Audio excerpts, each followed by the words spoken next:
The gentlewoman from Florida is recognized. Thank you, Madam Speaker. I'd like to yield 2 minutes to the gentleman from Texas, Dr. Paul.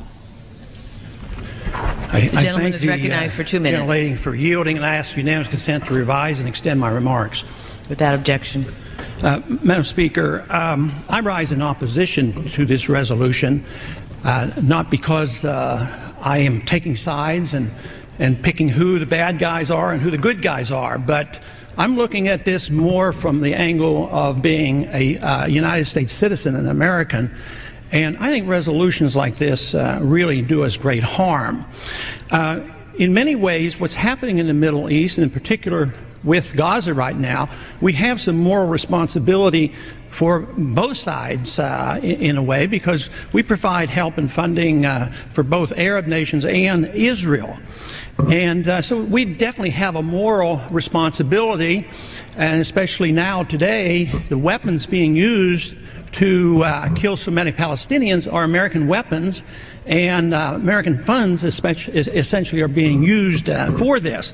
But there's a political liability which I think is something that we fail to look at, because too often there's so much blowback from our intervention in areas that we shouldn't be involved in.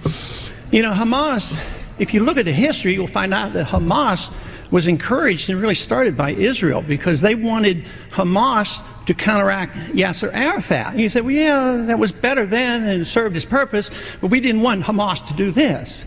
So then we as Americans say, well, we have such a good system, we're going to impose this on the world. We're going to invade Iraq and teach people how to be Democrats. We want free elections. So we encourage the Palestinians to have a free election. They do, and they elect Hamas.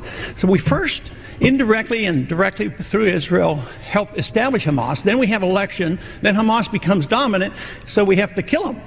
You know, it just doesn't make sense. During the 80s, you know, we were allied with Osama bin Laden. And we were contending with the Soviets. It was at that time our CIA thought it was good if we radicalized the Muslim world. So we financed the madrasa schools to radicalize the Muslims in order to compete with the Soviets. There's too much blowback. There's a lot of reasons why we should oppose this resolution. It is not in the interest of the United States. It's not in the interest of Israel either.